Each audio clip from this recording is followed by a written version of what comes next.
But it's so incredible to be able to be back here and to be hosting Rav Yakov again for his incredible series on creation through the prism of Chassidus and Pnimiyus HaTorah. Still letting some people in, so we'll give it another minute. I hope that everybody had the most incredible Hanukkah. I'm sure it was lichtig, illuminated, bright and shining. I know it was for us, b'siyata d'shmaya, much needed. And Be'ezer Hashem, we should be able to grab hold of that illumination and bring it with us into the cold winter ahead, Be'ezer Hashem, leading up to Tu B'Shvat and ultimately to Purim, which is on the horizon, b'siyata d'shmaya. So just one quick announcement again about the suggested donation of $5 per shiur. Now it's much easier. You could just go to lpi.org and click the donate tab, and Be'ezer Hashem, you'll be able to easily donate $5 suggested, and whatever you could give, really, it helps a tremendous amount. And we do want to also extend our greatest, deepest appreciation to our anonymous sponsor for this series. Be'ezer Hashem, all of the schus of all the Liman Torah that's happening because of this sponsorship should Be'ezer Hashem be a tremendous schus for the sponsor and his family, and they should only know Kol Tov Baruch Nius V'Gashmis B'Siyata D'Shmaya.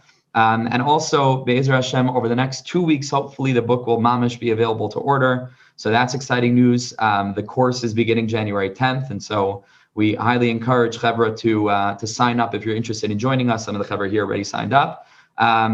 And that's a tremendous opportunity that's really filling up quickly. So Be'ezer Hashem, that's going to be something exciting. And there's a lot of other programs that we're working on, that we're planning, Be'ezer Hashem, for the near future. So mamish, stay tuned, and a lot of great news that we're going to hear and share, Be'ezer Hashem. So with that, I'm going to hand over the proverbial microphone to Rav Yakov Danishefsky. And again, it's such an honor and a privilege to have you with us. And we're very much looking forward to hearing all of your sweet Torah, b'siyata d'shmaya. Okay, so let me just highlight your video. And all right, Be'ezer Hashem, we're ready to begin. Okay, can you hear me? Okay, great. Okay, thank you, Rav Yakov. Hope everyone's doing well. It's good to be back. We had a little a break, and excited to pick back up and finish over the course of this week and next week. So just to summarize, because what we learned has been pretty, I guess you could call it heavy or in depth, and we had a week off. So just to get back into the flow of where we were, because it's almost like we're telling a story. Really, this is the story of creation, and the story that is the story of our lives. So we started learning about this idea, this notion that in Hashem creating the world, the way that Hashem creates the world is that Hashem is not creating something out of nothing. In a sense, it's something out of nothing, but in a deeper sense, it's that Hashem is emanating of his self outwards. And in order for Hashem to emanate from himself, what we explained is that Hashem is distilling from within his oneness, he's distilling out that oneness into parts. And so again, the mashal, and we explained that this mashal doesn't work perfectly, but it's a helpful way just to think about it, because ultimately on some level we're not going to fully understand this, because Hashem's oneness is a complete oneness. It's not a oneness that's made up of parts. It's a complete and total oneness. But just to use an analogy, if you take some sort of substance, if you take a liquid or a drink or something of that nature, say you take wine, you can pull out from within the wine the different elements that exist within this one, this one cup of wine. So too Hashem's oneness, from within that oneness, he distills out different components of that oneness. That's the way that the Tzemach Tzedek in Derech Mitzvosecha explains the process of creation. So the first thing that he distills from within the oneness is his total otherness, his most essential nature as what it means to be God, which is to be completely unknowable, to be kadosh, kadosh, kadosh, completely transcendent, utterly unrelatable, completely singular and unique. And he then uses that aspect of self. When that aspect is emanated, he reveals that aspect of himself, which to the outside, to the one looking in, would appear to be a lack of God, but it's really a revelation of lack. It's a revelation of presence, but it's a presence that by definition is a presence of lack. this presence of lack now serves as the filter, the shield, the Magen Vashemesh Hashem Elokim, right? That this is the shield that's almost now like the darkening filter that will serve to subdue, if you will, or to darken, to bring down a little bit the further emanations that will come. So that's the first distillment, is the distillment of Hashem's total unknowability, Hashem's total transcendence, and that will now serve as this shade that will be there for all the further emanations. He then goes on to distill from within himself 10 qualities of self. And we went through last time, just explaining briefly, the 10 different characteristics, which are what we know as the 10 spheros, the Esser spheros. And so he distills these 10 qualities, these 10 characteristics of his self, and he emanates those outward and forward through the shield, through this darkening filter. And so now what comes out is that we have godliness in all sorts of different manifestations: godliness in wisdom, godliness in strength, godliness in beauty, godliness in relationships, godliness in song, godliness in place, godliness in time, all these different manifestations of godliness, because Hashem's oneness was distilled into different qualities, different characteristics. But each of those qualities of godliness, on the one hand, appears as something godly, but at the same time, you have to remember it was darkened, it was subdued by being emanated specifically through that shield or through that filter. And so now the potency of how godly it feels is limited. And that's how we arrive at a reality that we live in which everything on the one hand is so obviously godly and yet so impossible to find God, and so unknowable, and we can go back and forth so easily between being so absolutely certain that there's a God and this whole Judaism thing makes sense and it's real and I'm a ruchnius person and I'm spiritual, and then the very next second we can be completely checked out of that and question the entirety of the foundation to begin with, because it's this emanation of godliness specifically through this filter that subdues it, that darkens it.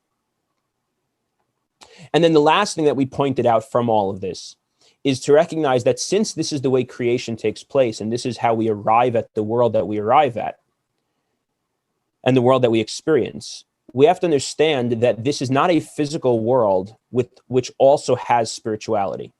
It's not a physical world that we have this physical world, and there's also a spiritual world that we can connect to. This world that we live in is the result of that process.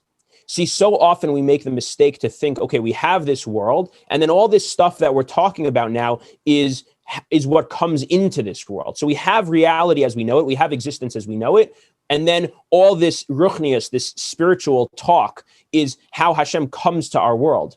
But that's actually a mistake, because what we're talking about now is, how do we exist here to begin with? Like, how does any of this exist at all?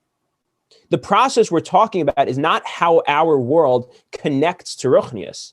The process we're talking about is how we have our world.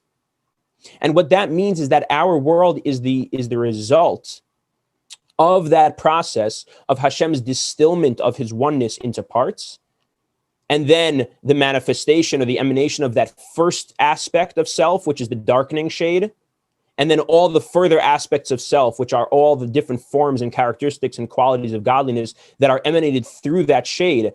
In the end of that process, through the darkening and the emanating and the emanating and the darkening, and then a series of further and further processes of that taking place, what that arrives at in its fullest culmination, and it's the end of the line, is this.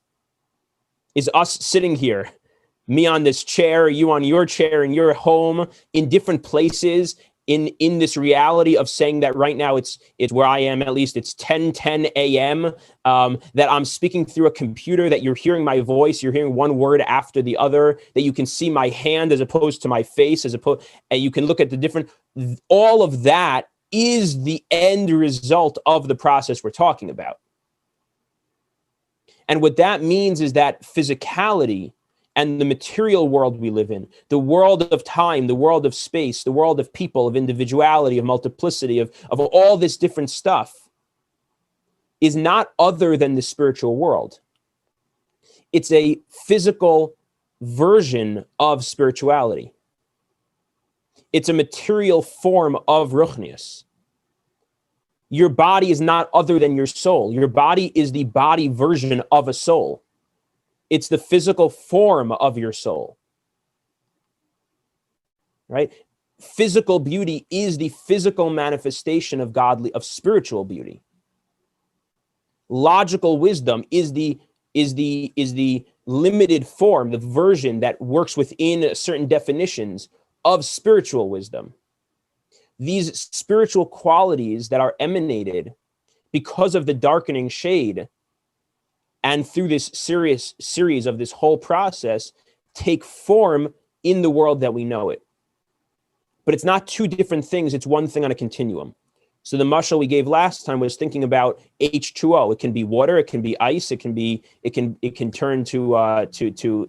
evaporate into a gas or a vapor, etc. Right? So it can take different forms, but the basic building block underneath is the same thing. And so godliness is that H2O. And something spiritual and then something physical is just on one continuum of godliness manifest in different versions with different clothing. So until now, that's a quick summary. That's what we learned until now. And until now, we've been speaking in this kind of top to bottom way, right? How do we get from God to this world, right? And we try to explain and again, as we spoke about in the first shiur, we're not going to fully understand that. We're going to have lots of questions. All the mashalim are going to fall short. But all of this is to give us some amount of truth, which also begs the question and always leaves a little bit of that question, always leaves a little bit of uncertainty because it leaves us in that state of wonder, that consciousness of curiosity, right? But all of that was the top to bottom way of looking at it. How do we get from God to the world? What I want to spend time today and next week talking about is, okay, now that we understand to whatever level that we do, how we got from God to the world, now let's use those concepts and that understanding, that philosophical understanding, that mystical philosophical understanding of how this world came to be. How can that help us understand how we can go from the world to God? Right? So all of that is very conceptual. That's all very top to bottom. Now let's spend some time going bottom to top. From within the world that we live in, from within our daily experiences, how do we retrace those steps? That went from up here to down. Now we're over here. How do we get back up? So that's what I want to begin talking about today and Amir Tzashem next week as well. So I'm sorry, I have a little bit of a cold. Not sure how nasal I'm sounding, but I'm very self-conscious about it. So it says in Pirkei Avos, I think is really our opening to talking about how we go from bottom to top now that we have some understanding top to bottom. It says in Pirkei Avos a famous line, and it's interesting because I think this line is so often used in a way that is so the opposite of the way that I'm going to use it, but I think it's so pashut that this is what it means. In Pirkei Avos, it says, "Ha'olam hazeh doma leprosdor b'fnei ha'olam haba." This world is like a corridor. It's an entryway to olam haba, to the world to come. Haskin atzmacha beprosdor. Prepare yourself in the corridor, kedei shetikanes letraklin, so that you can enter into the palace. Prepare yourself in this entryway so that you can get into the palace. And so often people understand that to mean that this whole world is meant to be something as a means towards an ends, and that ends is only experienced when we pass on and we stand, bidin v'cheshbon, and we're hopefully granted access to olam haba, right? So this world is a preparatory stage; it's a stepping stone. But I think it's important to understand that olam haba is so often misunderstood, because people usually translate olam haba incorrectly.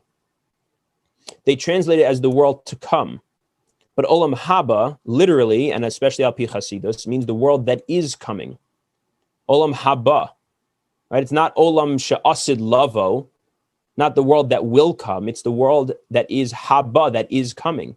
It's coming right now. And as the Morei Naim says, and I think this was actually in the LPI WhatsApp of the quotes, I think this was actually a recent quote in Parshas Vayetze. The Morei Naim says, "Shebesoch ha'olam hazeh ha'hachrechi melubash ba'olam haba." Within this physical world is clothed Olam Haba. Olam Haba means the world that is coming. It's the world that exists within this world. Olam Hazeh means the world we can point to. Hazeh. We can point to it. Zeh. It's this thing. It's clear. It's tangible. It's definable. It's concrete. We can point to it. I'm holding a box of tissues. I could say, this is a box of tissues, right? It's Hazeh. It's this. Olam Haba means it's the world that is coming, the world that I can sense, that I can't point to. I can't say it's Hazeh, but I can sense that there's something coming. There's something more here. And this is what it's teaching us in Pirkei Avos, that we need to relate to this world, to this physical world, as a corridor, as an entryway to something more. Not something more that's going to come la'achar me'ah ve'estrim, that too, but already now, something that is coming now. Our avoda in this world, I think what it means to live as a ruchnius person, what it means to live a life of ruchnius, is to experience this world as a prosdor. Not a prosdor that we only arrive at the traklin, not a corridor that we only get to the end of the corridor and enter the palace, la'achar me'ah ve'estrim, but that in every moment, we're in a corridor entering the traklin. So it means living in this world in a way that we're constantly experiencing everything as an entryway, a gateway to something that is more. To Olam Haba that is coming now, that's pointing us upwards. And this actually really kind of brings us to how this whole series began. Because in the short video that I had the schus to do for LPI, what we learned about is really how a person, what I talked about is how a person comes to discover God. And I spoke there about how, of course, there's philosophical proofs for God, and some people experience God because of miracles in their lives. Some people experience God as a tradition that they're handed down. Some people experience God as a purely simple faith. It's something I believe, period. But for me, and I think that for many, what it means to believe in God, the way that we come to God, is that it's innate for us. It's actually almost natural for us to experience the world as a traklin, as a corridor. Because in all the physical things that we do, or that we experience, that we see, that we taste, there's a sense that there's something here that can't be quantified by the physical dimensions of what's going on. There's this, it's hard to explain, but there's just this feeling.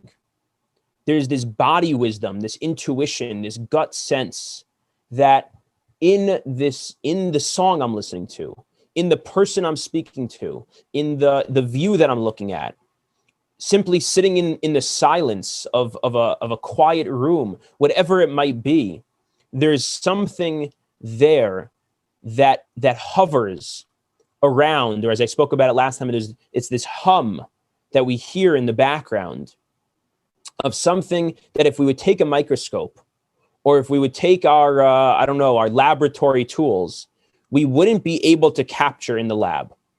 But it's something that we sense.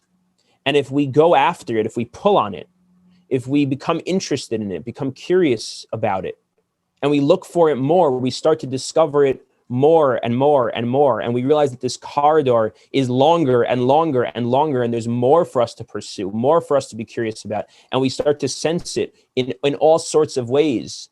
And then we chase after it. We're running after it and we're looking for it. And ultimately we almost, in a sense, we never arrive at it. And we realize that it's something that can't fully be arrived at. On this past Yat Kislev, I was bringing in with a few guys, and this was, I just thought this was so fascinating. I was talking about how the Balatanya for me, when I open any of the Svarim of the Balatanya, especially Likutei Torah and Torah Or, So for me, it feels when I'm learning any of the ma'amarim of the Baal Tanya, it feels like there's almost this experience of longing for something that can never be arrived at. It's like this huge gap, like this massive void that we're longing for something, and it's never going to be filled. Like even just when you open Likutei Torah, it feels that way. I don't know what it is. Literally, it feels that way. And there was an actual Chabadnik, someone who grew up Chabad, who was there at the Fabrengen with me. And he said, you're not going to believe that that's what I'm about to tell you. You're describing that as your experience of the Baal Tanya. Because it's actually brought down, and I didn't know this, it's brought down that the Baal Tanya, apparently when he was in jail, before he was released on Yad Kislev, when he was in jail, he was actually assessed by some version of a psychotherapist or psychiatrist or some sort of medical assessment to see like what state he was in. There was I don't know exactly what it was back then, but there was some way that he was being assessed by the government. And this whatever version of a psychiatrist came out, and in his report, he wrote about the Baal Tanya. He said, this is a man who has some sort of longing for something that he will never be able to actualize. That was this non-Jewish psychiatrist's assessment of the Baal Tanya. Now, back then in the context, it was a little bit scary because one of the things he was being accused of was that he wanted to become a king of the Jews, as a king to like overthrow the government. So it could have part of the nace was that because it could have been taken that that's what that referred to. Like he was longing for something bigger. But of course, what we really know is that has nothing to do with what he was longing for. Pum fakert, what he was longing for was the king, not to be the king. But he was longing for the king to be connected in this way that wouldn't actually happen. But in not happening is it happening, right? Because again, Hashem in his truest essence, we can never fully arrive. So it's that pull after this being, after this sense of everything we're experiencing as being a tracklin, being a corridor that's bringing us to something more, bringing us to the palace. So everything we experience is meant to be a way of arriving at something more, at a palace. And in that same video, I spoke about how I think for me this is most beautifully captured in the poem of Lachai Olamim. So now that we've spent some time really kind of looking at the underpinnings, the theological or mystical underpinnings of this by talking so deeply about the top to bottom process, now I think we can try and understand what I was getting at in that video even a little bit more. So the poem of Lachai Olamim, right, literally translated as "To the Eternal One," which is a poem, a work from the Tanaim, from some of our earliest Kabbalistic writings, our earliest Kabbalistic works. It's a group of literature that's called Hechalot or Hechalos. And there's two parts: the Hechalos Rabasi and Hechalos Zutrasi, the bigger and the smaller chambers or chariots, Hechalot. And this comes from the Tanaim. It's some of the earliest Kabbalistic works that we have. And in there's a poem. It's not every word is exactly the same as the way we have it now, but there's a poem that Lachai Olamim comes from. And what we say in Lachai Olamim is ha'aderes v'ha'amuna Lachai Olamim, habina v'habracha Lachai Olamim, ha'gaiva v'hagvura or hagdula, I forgot, Lachai Olamim, right? So it's all these different characteristics are to the Eternal One. And one way to read that is that what we're saying is that when you encounter in this world, when you encounter greatness, when you encounter bina, discernment, wisdom, right? When you encounter emuna, right? Meaning reliability, someone who's very trustworthy, very reliable, very consistent. When you experience melucha, you experience glory and kingship and royalty in this world. Really, that's nothing. That's nothing. Because the real melucha, the real bina, the real gevura is Lachai Olam, is God's. So you can read this poem as a way of almost putting down the experience in the world in favor of highlighting the real thing, which is Hashem's version of that. But I think that the more accurate way to read this is not that we're putting down the experience of these things in the world. It's that what we're saying is that when we experience aderes in this world, when we experience emuna in this world, when we experience noi or netzach, right, beauty or courage in this world, when we experience melucha, we experience royalty in this world. It's not that we're putting that down. It's that we're supposed to experience that and appreciate that. Because in appreciating that, we have the possibility of realizing that this melucha is a glimmer of God's melucha. It's a physical manifestation. Remember, it's all on this continuum like we spoke about. The netzach we experience in looking at somebody who's incredibly strong, whether that's physically strong, they've built themselves up, or it's emotionally strong, or they have resilience and they overcome challenges in their life. And we stand there and we're like, wow, this person is resilient. This person is courageous. They're strong. That experience, that appreciation of that kind of strength is an experience of a physical form of Hashem's strength. It's that the wisdom we experience in this world is a limited version, but it's a form of Hashem's. And so what we're experiencing in everything we experience is the physical or material or limited, fragmented version of Hashem. Sorry, I'm just getting distracted by the chats that are coming up in front of me. Right, all these different things are the ways in which Hashem's different characteristics, which were distilled out into 10 core qualities, and then get emanated through the darkening shade of his otherness, they're now manifest in this world by way of royalty in a physical king, or brilliance in a Talmud Chacham giving over a shiur on a sugya, or a philosopher talking about some concept. Hashem's distilled characteristic of netzach, of courage, of resilience, distilled out of his oneness and manifest and emanated through the darkening shade, is now manifest in this physical world in physical strength or in emotional resilience. Hashem's quality of beauty that's distilled from his oneness and emanated through that darkening shade is manifest in this world. The form that it takes in this world is physical beauty of nature or of people or whatever it might be. So the experience of those things are our entryway to Hashem. They're not separate from Hashem. It's not that Lachai Olamim means we're putting them down and the real thing is Lachai Olamim. It's that it's on a continuum. And this is our point of access, our point of entry. It's our portal to be able to climb that ladder, to go down that corridor, to enter into the Traklin. And in order to do this, there's really one, I think, most important thing that we need to do. And it's very simple. It's hard to do, but really to do this, it doesn't take any sort of brilliance or training or some sort of revolutionary novel idea. We don't need to read a book that gives us some profound new approach to this. The way to experience the Traklin, the prose door as an entryway to the Traklin, the way to experience this world as a way of entry, a point of access to Olam Haba, not La'achar Me'ah V'Esrim, but Olam Haba that's here right now, like the Moreh Naim says, is incredibly simple. It's to slow down.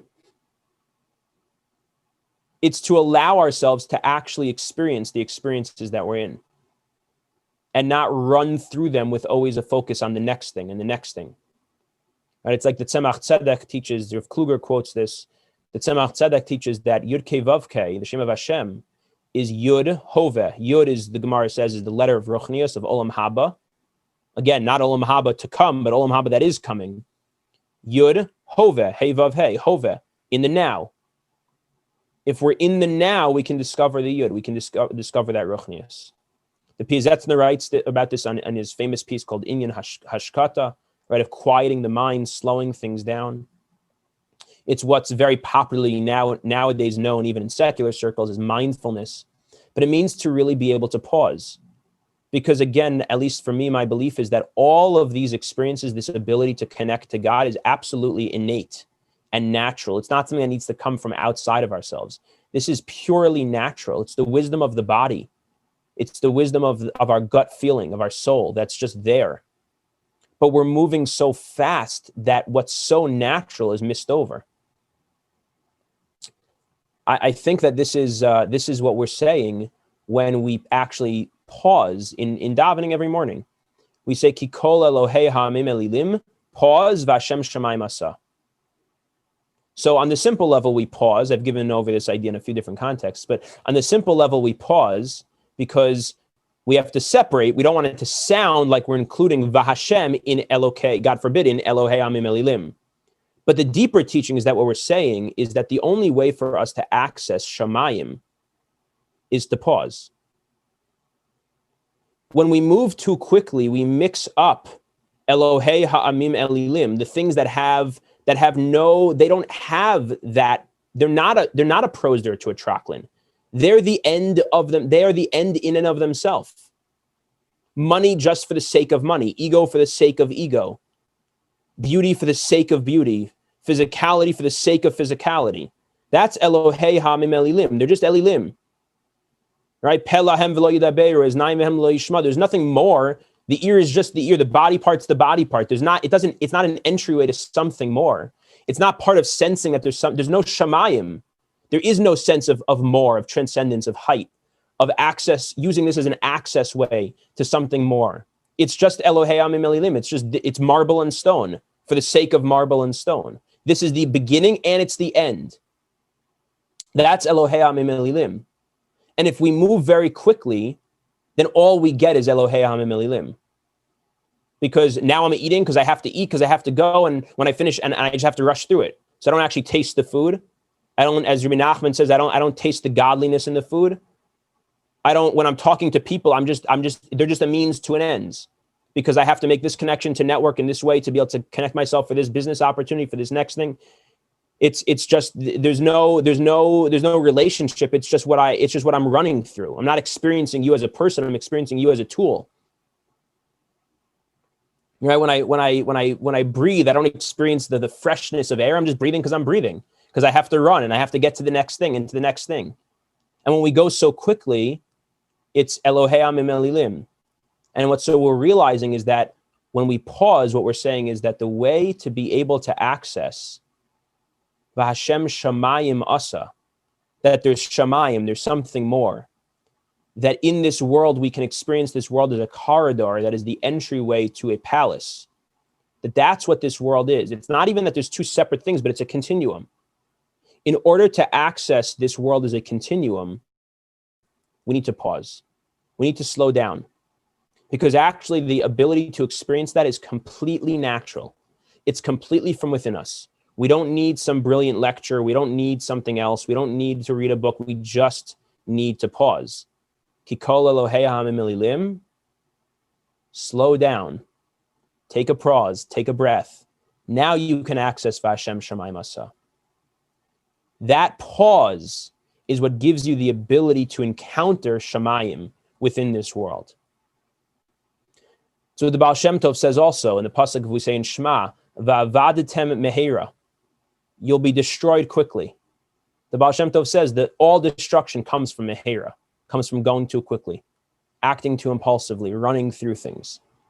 It's the simplest thing in the world. I'd love another time. We don't have time for this in this series, but another time I'd love to talk about how brilliant our body is, and very oftentimes how foolish our brain is. And how all of godliness is discovered through the body.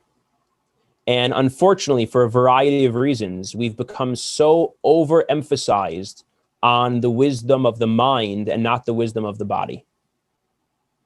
And when we slow down, what we really have to access is the wisdom of the body.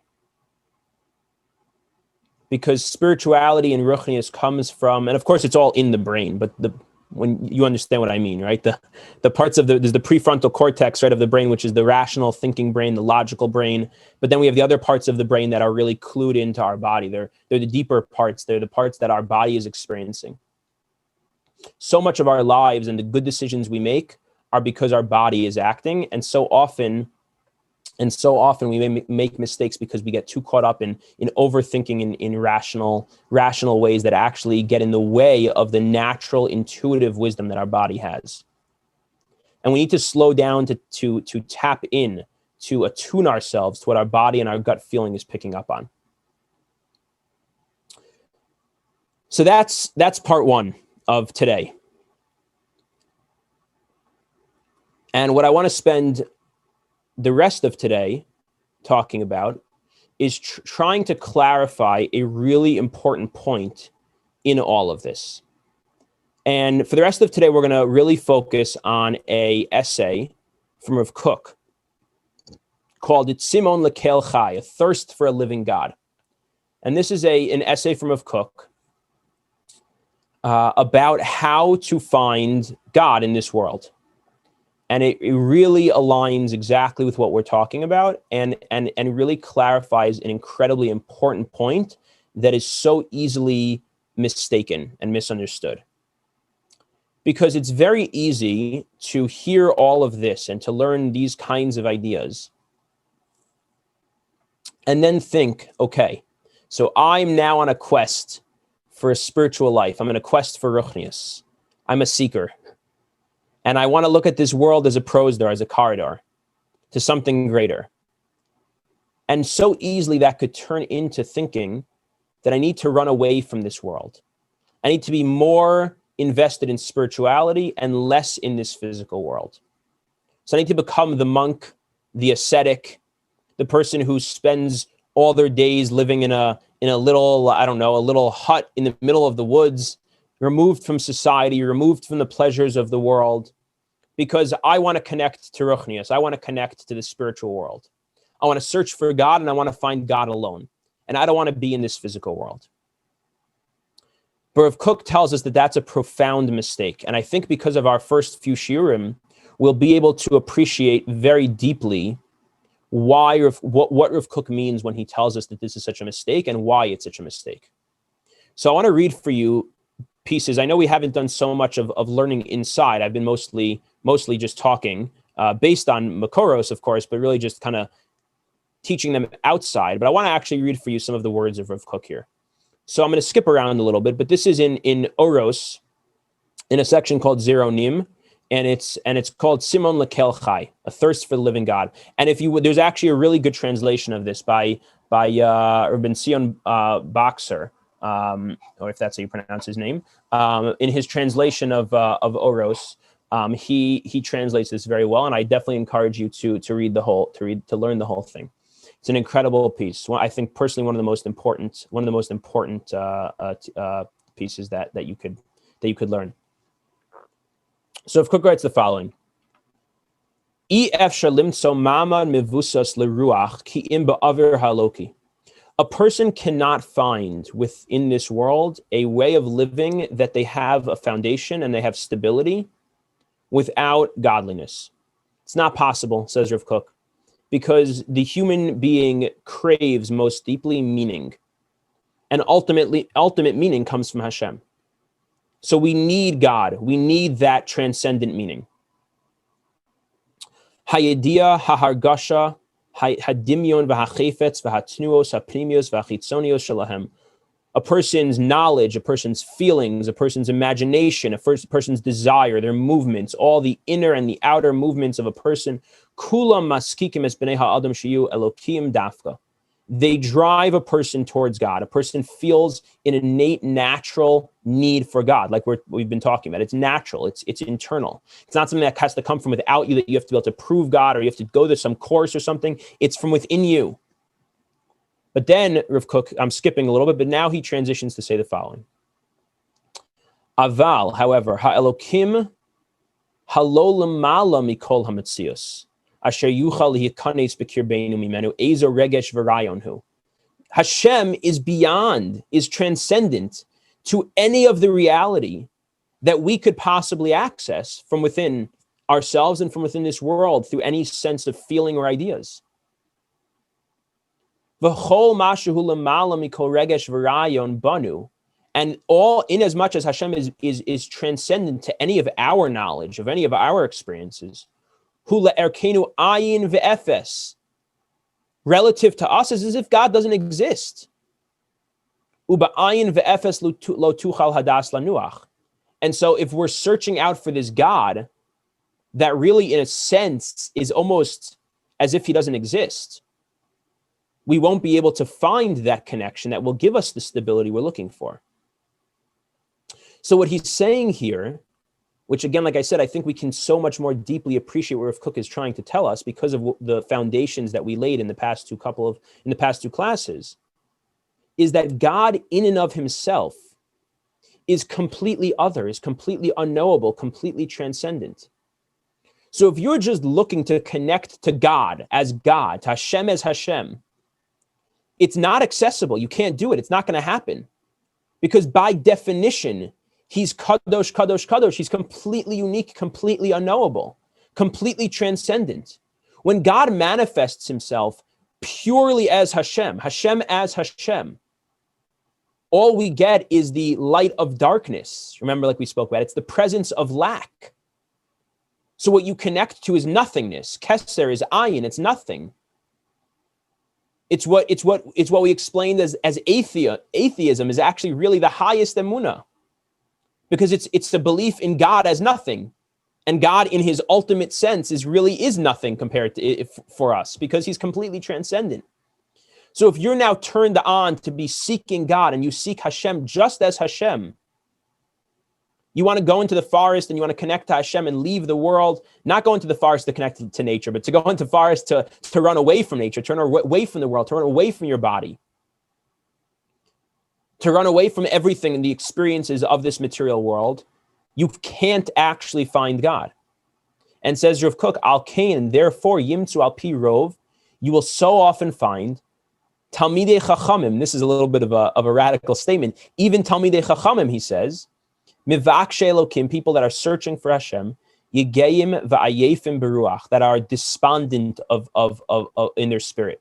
They're exhausted and they're tired because they think they're doing everything they're supposed to be doing, but they're not actually connecting to Hashem because they're trying to connect to Hashem in a way that he can't actually be accessed. Hey, mivakshim mashahu lamala mikocham. They're trying to connect to something that is above their abilities. Putting a square into a round hole. Mashahulu umasam ayin. They're trying to connect to something that relative to them doesn't exist. So now says Rav Kook, so what is the proper way? Skipping a little bit. Sarich laharos es haderech. Eich nichnasim el hatraklin. So we have to show people the way, the path, that is the entry to the palace. Derech hasha'ar. The only way to connect to get into the palace is to go through the gate. We have to go through the sha'ar. Hasha'ar hu ha'elokus hamisgale ba'olam. What's the entry? What's the sha'ar? What's the gate? Pishuli sha'ar tzedek, right? What's the gate? What's the sha'ar? It's the elokus that's misgale ba'olam. It's the godliness that's revealed, that's manifest in the world. Ba'olam, in this world, b'chol yofyo v'hadaro, with all its beauty and all its glory. B'chol ruach neshama, with every spirit and every soul. B'chol chai v'remes, every living being. B'chol tzemach uperach, with everything that grows and every flower. B'chol goy u'mamlacha, with every nation and with every king, with every rulership, with every government. B'yam v'galav, in the sea and its waves. B'shafrirei schak, ubehadras hamaoros, shachak ubehadras hamaoros, with the stars and the all the luminaries, bekishronos kol siach, and the abilities of every speaker and the eloquence of speech, berayonos kol sofer, and the ideas of every writer, bedimyonos kol meshorer, with the imagination and of every song and every songwriter and every poet, ubegyonos kol choshev, and the thoughts of every philosopher, behargashas kol margish besaras gevurak shel kol gibor, right, when the feeling, every emotion that we experience, besaras gevurak shel kol gibor, and the strength and the intensity of every strength and every strong person. That's the sha'ar. All these very physical things, all these very worldly things, that's the sha'ar. That's the prosdor, that's the corridor that gives us entry to the palace. Ha'alokus ha'alyona, the transcendent godliness. Sha'anu mishtokekim lahagia eleha, that we are yearning to arrive at. Lihibala bekirba, to be immersed in, to internalize, to be internalized into. Lehea seifel ora, to be subsumed and submerged in its light. Ve'inanu yachom lava lemida zu shel miloi chukasenu. But we can't do that. It can't happen. Except yoredes hi ba'atzma b'shvilenu el ha'olam u'besocho. It comes down to us, into this world. Va'anu motzim osa u'misangim ba'avasa. And that's how we find it, and that's how we take pleasure in its love. Umotzim meirega margea v'shalom b'menucha. So we find there tranquility and peace in its comfort. Uleprakim, and it's sometimes, there are moments, tafkidenu biberek elyon miziv shel mala me'or elyon sheme'al korayim machshava. Once in a while, he says, actually, there will be a moment that there'll be a flash. And in that flash, we'll experience God as God. A moment in time that we'll actually have this sense of the transcendent God. But he says, Hashemayim niftachim, the skies are open, va'anu roim maros Elohim. And we experience this vision of Hashem. Aval anu yodim, but we know shezeu matzav eri lanu. That's just a temporary moment. That's not how we're supposed to be living in this world. That's just a gift in a temporary flash. Haberek yechalef, this flash will pass by. V'hinenu yordim lasheves od, and now we're returned again to be sitting. Lo b'fnim ha'heichal ki im bechatzros Hashem. We're not sitting inside the chamber, we're sitting in the courtyard. And that's our avoda, is to sit in the courtyard, is to realize that we're sitting in the courtyard. And we only realize we're sitting in the courtyard when we slow down. And there is a mashal of the Kedushas Levi that I want to share because I think that it really brings this home. And with this, we'll wrap up. So the Berditchever gives a mashal. This is actually in his section where he talks about Hanukkah. So actually just recently. But I came across this a few years ago, and it really helped me understand this. So he says that if you take I'm using some poetic license to change the mashal a little bit, but I really believe this is the mashal he's giving.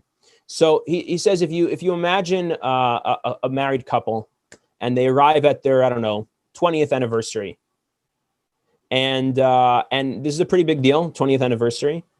So let's say the husband decides to get a gift for his wife, a very special gift, and it's not just a regular birthday present or anniversary gift, but this is their 20th anniversary. It's a big deal. He's going to get her something really nice. So he gives it to her at the anniversary. He gives her something really nice, this really nice gift. Let's just be stereotypical and say it's a piece of jewelry. So he gives her this really nice piece of jewelry.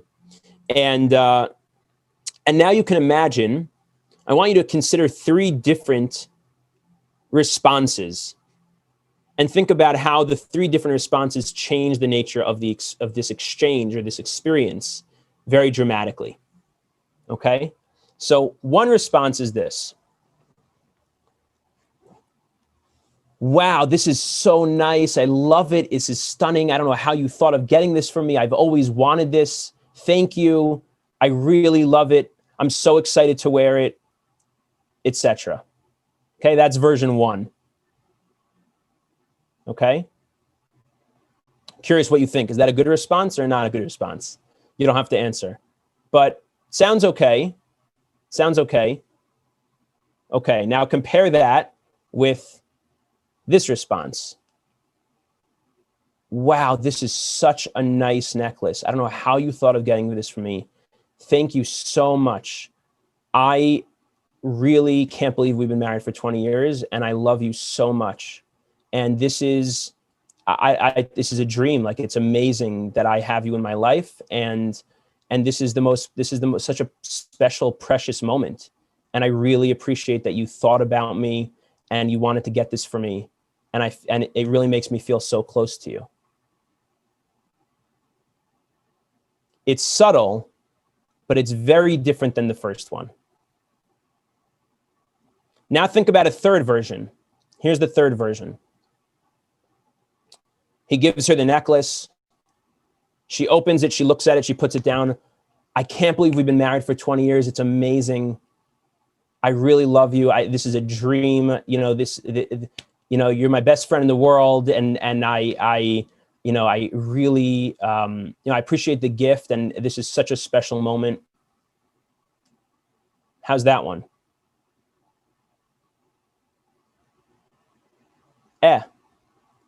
So here's the thing. Here are the three versions. Okay, let me try and spell this out for you. The three versions are that in version number 1, she only responds to the gift. She appreciates the gift a lot, but it's all about the gift.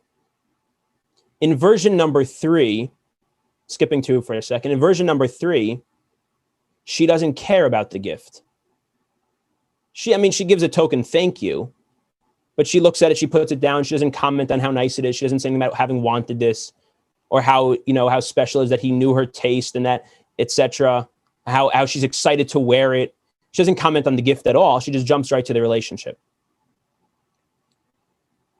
Now, in both of those versions, there's something missing. In version 1, she goes right, she's only about the gift, and he might be happy that she likes it so much, but there's so much in that moment that could have been accessed that was missed. It was a missed opportunity. In version 3, she could be telling him how much she loves him from today till tomorrow. I actually imagine that guy being pretty upset. I just spent all this money, all this time on this gift, and you don't seem to care about it. And it would probably be a little bit frustrating, a little disappointing. I want to hear that you're excited about the gift. So here's the thing. In version 2, what this woman is doing is using the gift as both an ends of itself, but also by being an ends of itself, it becomes a means to an ends. She appreciates the gift so much that it enhances the relationship. She focuses on the gift. She appreciates the gift, but it's by appreciating the gift that the relationship is now enhanced. Because think about it like this. If he had gotten her, I don't know, one of those rings from at the pizza shop, there's the 25 cents and you turn it and a plastic ring comes out, right? That would be very, very different. The content actually does matter. The content of the gift matters. It's in the experience of the content of the gift that we have access to relationship. If he just went to her and there was no gift, I'm not saying, obviously different people are in different financial situations and every situation is different. And I'm not saying that there couldn't be access to the relationship, but the content of the gift really makes a big impact on how intensely and how intimately and how vibrantly this relationship can be experienced right now. The content matters. It's through appreciating the content that the relationship can be experienced, can be accessed. But if the content is only about the content and it stops there, well, then it really essentially becomes meaningless. It's just a physical object. It's just something that she wears now and she thinks she looks nice and it looks nice and okay, fine. But then the whole purpose of it is lost. The whole opportunity, the gateway that the gift is lost. And the Kedushas Levi doesn't use exactly this mashal, but he provides us really pretty much a similar mashal to say that this world is the gift. Hashem is the giver, and we are the recipient. And what that means is that in this world, some people just get caught up in the gift. And it's just about the gift. Wow, the food in this world, the pleasures in this world, the places I can go in this world, the things I can do in this world, etc., are amazing and subsuming, and they just become the entirety of my existence. And then where Rav Kook is telling us is that there are people who try and throw away the gift and just access God straight up. But that doesn't work because Hashem is giving us the gift as the way to access him. And what Rav Kook and the Berditchever are teaching us is that the way we access the relationship with Hashem is through the gift. And what that means is that when I'm eating an apple, to be a spiritual person doesn't mean to ignore the taste of the apple. It means to taste it so intently, to mamish pause, to stop and to eat slowly. The spiritual person eats more slowly than the physical person. The spiritual person actually tastes the physical world more vibrantly. The spiritual person experiences the beauty of the world, the pleasures of the world more than the material, than the hedonistic person. Because they experience them slowly. They want to experience the gift with every ounce and every detail of what it can offer. Because what they know is that in every tiny piece of the sensory experiences of the world is a portal, is a point of access, an entryway, is a corridor to the palace. So the spiritual person is the one who really immerses themselves in the gift, but in the gift as a means towards the relationship. And of course, in the mashal, we have a giver and we have the gift. But in the nimshal, it's a bit more complex because actually the gift is the giver. The gift is the manifestation of the giver in a way that we can experience the giver. But if we just approach this world as ruchnius people to just try and see God and God and God and not experience the people, not experience the things and all the sensory experiences, then we actually miss it. And this is what it says in Eov, Mibsari echsa Elokim. From my flesh, I experience Hashem. From the flesh, I experience Hashem. Kol atzmosai tomarna Hashem michamocha. Says in Tehillim, right? From my bones, from myself, from my being, from my body is how I find Hashem. And I think that because of my hope is that from the last two classes, we can appreciate the reason behind this much more deeply, because we understand how the world came to be in the way that we know it. And that hopefully from what we learned about today, we can understand how to approach this a little bit more. And it's really very simple. It's really all about Kikol Elohei Ha'amim Elilim, pause, V'Hashem Shemayim Asa. That's the whole thing. All of this is natural. This is all natural. We're just so over-programmed that we lose sight of what's natural. It's like what the Piyaz Zetzner says in his introduction in Chovas Talmidim of what chinuch is. Chinuch, to educate, to teach, is chinuch. Chinuch means to begin, but chinuch is a different word than haschala or than rosh, which also means to begin. Because chinuch means that we're educating on something that's, chinuch is a word that's specifically designated for beginning to use something that's already there. Right? When you start building the Beis HaMikdash, that's not Chanukas Habayis. Chanukas Habayis is when it's completely built, and now we're going to start using it. Chinuch means a beginning of using something that's already there. So all of this is already here. So chinuch means just to start using it. We're just so over-programmed that we don't have that we lose touch with all these natural senses. But if we pause and we allow ourselves to experience the physical world with all of its sensory stimulation within the context of knowing that it's the gift being given by a giver, that's how we experience this world in a spiritual way. That's how we experience this world in what Rav Kook talks about as the tzimon lekelchai, the thirst for the living God. And what the Berditchever talks about is experiencing the relationship through the gift.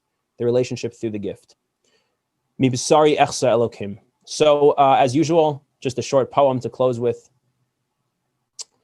And it's called How Far? Another world, so sublime and real, we're taught is so far away, when in actuality, it's right here. We stand now, already, in this moment, in the entryway, if we notice the giver behind the gift. And how could we not? only if we forget to stop. So stop. Okay. Thank you, everyone. Thank you so much. Have time for if anyone has a question or two. I think we have a few minutes. I have a couple of comments to make.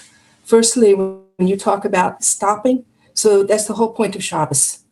Shabbos is the time, 24 hours, where we stop everything in order that we can have the opportunity to experience Hashem with the food and with everything, with the resting and etc.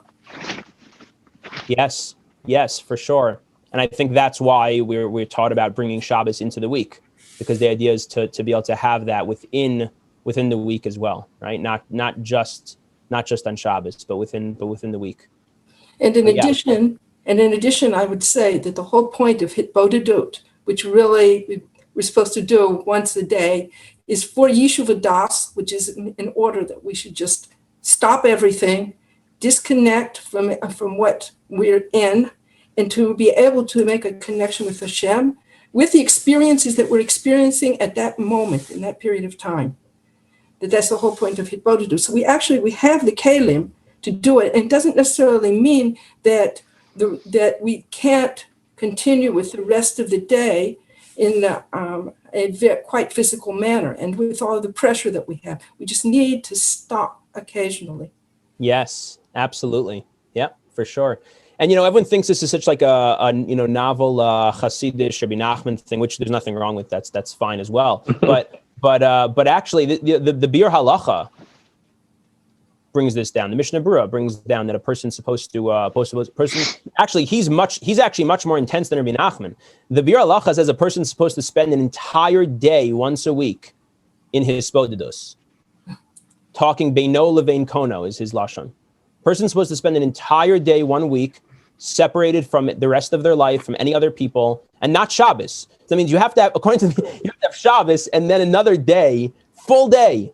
That you. So yes, 100%. And what I'm just trying to really frame, though, and I think this is the same thing you're saying, but what I'm trying to really emphasize is that hispodidus can often be thought of as an escape from the world. And what we're talking about is actually that it's meant to be a way of experiencing the world with a heightened consciousness, right? Experiencing the gift, not running away from the gift. Because a lot of people can hear about hispodidus and think about hispodidus as a way of getting the gift and just putting it down and saying, God, I want God. But what we're talking about is that hispodidus is a way of saying, no, I'm going to actually experience this gift. I'm not going to put the gift down and say I want God, because the gift is my only way to God. It's my only way to God is through the gift. So I think that's what you're saying, but that's right, really like what I'm coming to try and really emphasize, because I think that's what can sometimes be missed. Right, and for sure, because the experience of Hitbodedut, so what it does for a person, if done correctly, is that it gives him a connection to Hashem that continues throughout the rest of the day. So that he sees with whatever is happening to him, he sees that Hashem is with him. And a person who is like that will automatically in every situation start turning to Hashem for every little thing, which I call emunah chushit. You're feeling emunah. I like that. That's a great term. Thank you. You're welcome. Yeah, sure. Thanks a whole lot. It was a great shiur. Thank you. Ami. Yeah, I had a thought. It reminded me of Rabbi Nachman, and I don't know if you know the state from Breslov Institute, but they have a book called the Rebbe Shabbos Table, and it brings there Rav Nassan idea about Shabbos doesn't have to be just a day of the week. It could be a mindset you have during the week to quiet your mind, like very similar to the Possessing the Rebbe, I'm sure. But yeah, beautiful. Also, what's that story she said about the Rav Kook? What's that, Rabbi Boxer or whatever? About that Rav Kook poem that you were quoting.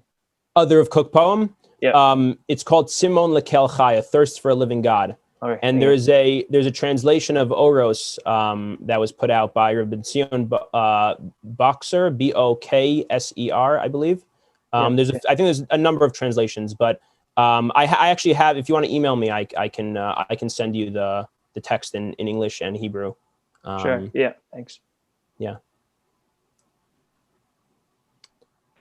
Do we have time for one more? Yeah, one more, sure. Oh, Rav Danishefsky, thank you so much for this year and for all you've done over the last few weeks. It's amazing. And I just want to ask you a question that's been bothering me for some months now, is that obviously, you know, we want to interact with everybody and enjoy everybody's company. But how do you slow yourself down if you're living in a world where you're surrounded by so much mundane speech and you have friends, relatives who want to engage in a lot of mundane talk, and then you find yourself drawn in like into a net into this? And sometimes I come away from conversations and think, oh, I spoke too much, and that conversation was a nice conversation, but how has it elevated me any further? And do you have, I know it might sound like a big question, but do you have any real advice as to going out into the world among everybody and withdrawing that little bit away from mundane speech in order to be able to slow down and appreciate Hashem? Yeah, wow, such a big question. So I guess I'll just share a couple of thoughts of what first comes to mind, but obviously would need it sounds like a bigger question. So I'm just gonna ramble a little bit. So first thought is, I think that it's important, that a person in their spiritual growth not make radical, massive changes. So without implying in any way kind of, major changes of friendships and environments and who you spend time with, but in a healthy and balanced way. I do think that our environment makes a big difference, and who we spend time with makes a big difference. And so a person can choose to try and place themselves in environments that they feel are more connected to the people that they to types of people they want to be connected to, right? Like just simply being on this class and looking at the chat and wondering, maybe there's somebody on here that I want to have a weekly chavrusa with, right? Somebody you've never met, and just private chatting them, right? So we can try and create a little bit more connectivity in our life with people and places and things that we feel we want to be connected to. Again, in a healthy way, in a balanced way, not by kind of overturning the stability of our lives and who we've been for a long time. So that's one piece is, obviously, like you're saying, environment really makes a difference. But the second thing is that Torah Reish Pei Beis from Rabbi Nachman, right, is to be able to be in a mindset of realizing that based on what we've been learning in these classes, what we've been learning is that everything is godliness. And that's really the foundation of Torah Reish Pei Beis of Rabbi Nachman, that we have to look for the Nekuda Tova, the point of good that exists within everything. Because everything is godliness, there has to be something here within everything, right? And that's really the poem we were talking about of like Lachai Olamim to the Eternal One. It's that I could be experiencing, netzach, which is, I keep using that example, as strength, right? So if Cook says he looks at the people in the gym, the bodybuilders, and he sees them as a physical manifestation of a godly strength. Now, when you're talking to them, you're watching them work out, there's not really, right? That's not but that's what he was able to see from his glasses because of the way that he looks at the world.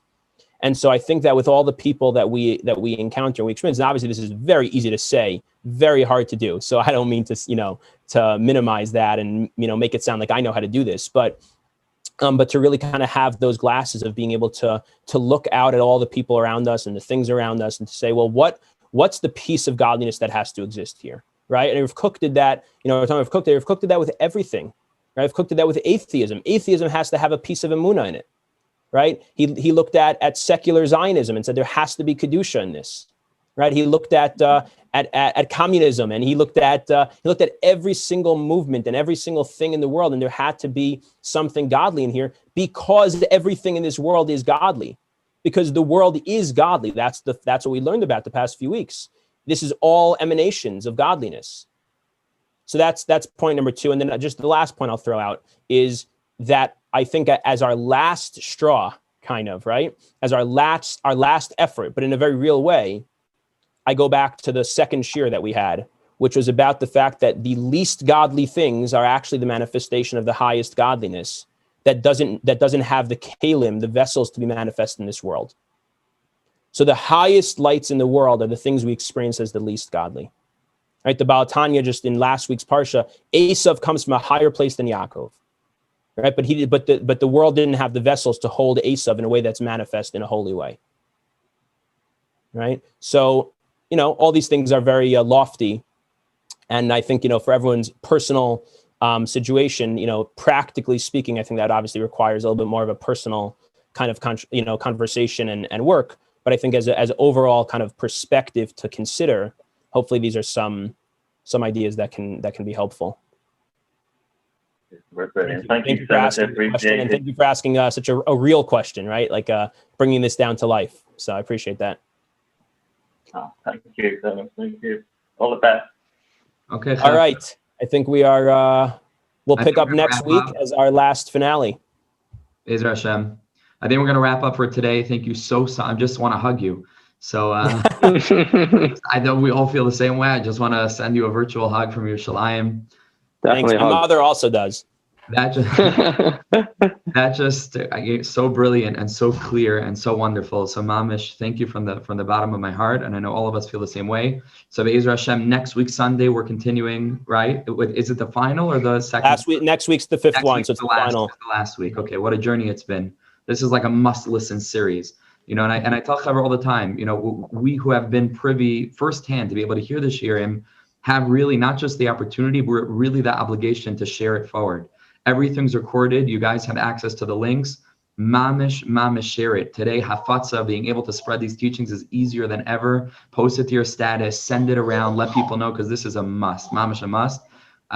So thank you, Rav Yakov, for it all. Thank you. Have a great day. Thank you so much. Amazing. Yasher Koach.